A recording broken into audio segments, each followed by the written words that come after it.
What if the person serving you coffee was actually a former executive who lost everything, and the quiet customer who left $1,000 tip was about to transform her entire existence?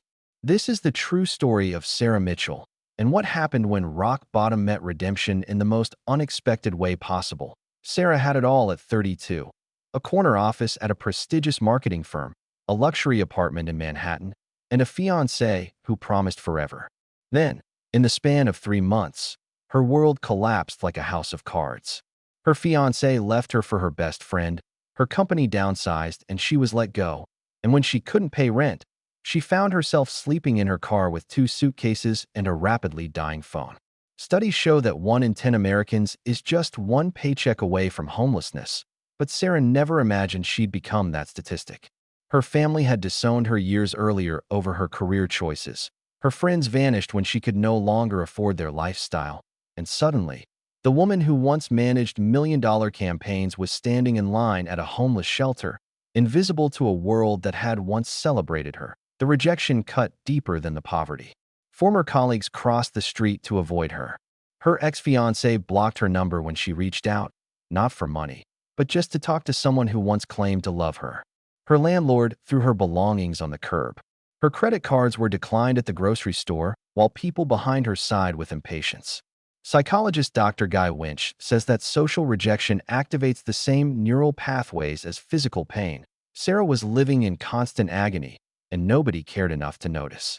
She applied to over 200 jobs in 2 months and received exactly 3 responses, all rejections. One potential employer Googled her, found articles about her company's bankruptcy, and assumed she was incompetent. Another told her she was overqualified for entry-level positions, but too risky for anything else. The walls were closing in, and Sarah could feel herself disappearing. After 6 weeks of shelters and sleeping in her car, Sarah finally found work at a small coffee shop in Brooklyn called Morning Brew. The owner, Mrs. Chun, was the first person in months who looked at Sarah and saw a human being instead of a failure. The pay was minimum wage, the hours were brutal, and the work was physically exhausting, but it was something. Sarah poured coffee, cleaned tables, and smiled at customers who didn't smile back.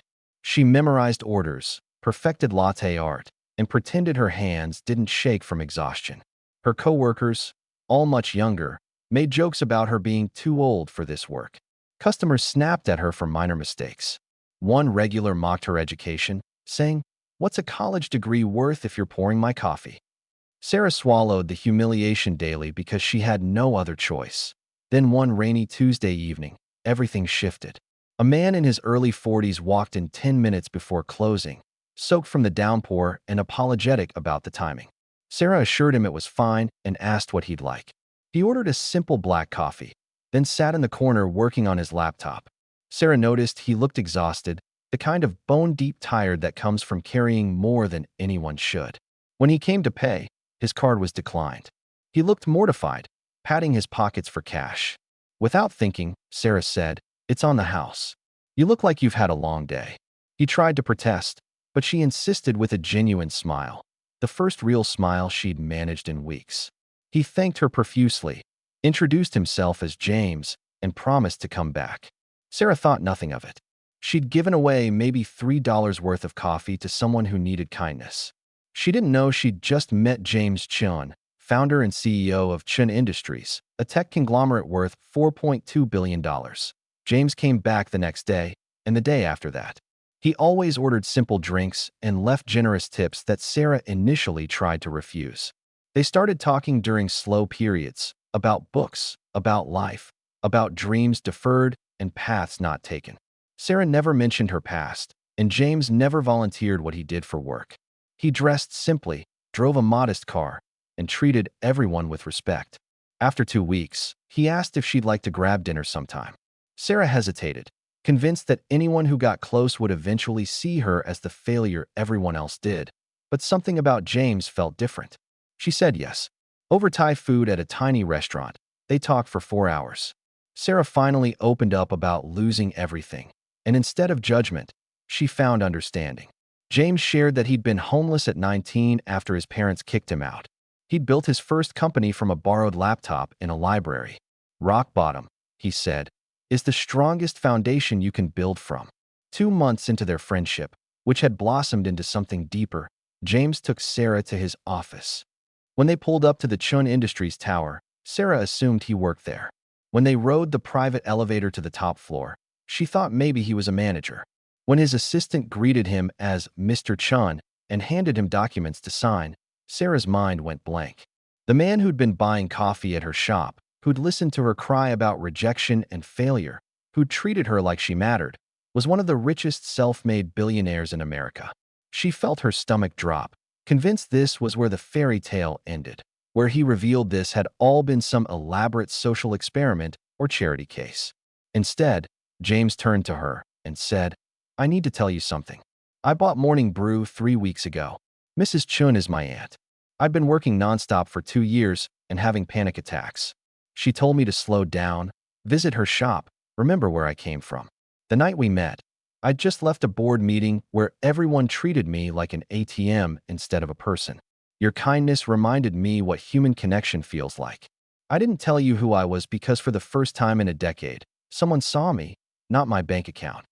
Sarah stood there processing, torn between anger at the deception and disbelief at the revelation. James continued, "I'm not here to save you or fix you. You don't need saving. But I'd like to offer you an opportunity if you want it. My company needs a VP of brand strategy. I've watched you transform Morning Brew's customer experience in 2 months. You've created social media content that's increased our foot traffic by 40%. You've trained new staff, redesigned the loyalty program, and treated every customer like they matter. Those aren't the skills of someone who's failed. Those are the skills of someone who knows how to build value from nothing." He slid a folder across the desk. Inside was a job offer with a salary that made Sarah's eyes water, full benefits, equity options, and a signing bonus that would cover an apartment, a car, and 6 months of stability. But here's what makes this story truly remarkable. Sarah didn't immediately say yes. She'd been rejected so many times that success felt dangerous, like another setup for disappointment. She asked for a weekend to think. James agreed without hesitation. Sarah spent those days wrestling with fear and hope. She called Mrs. Chun, who confirmed everything and added, "My nephew is many things, but a liar isn't one of them. He sees in you what you've forgotten to see in yourself." Sarah realized the real question wasn't whether James was offering her a chance.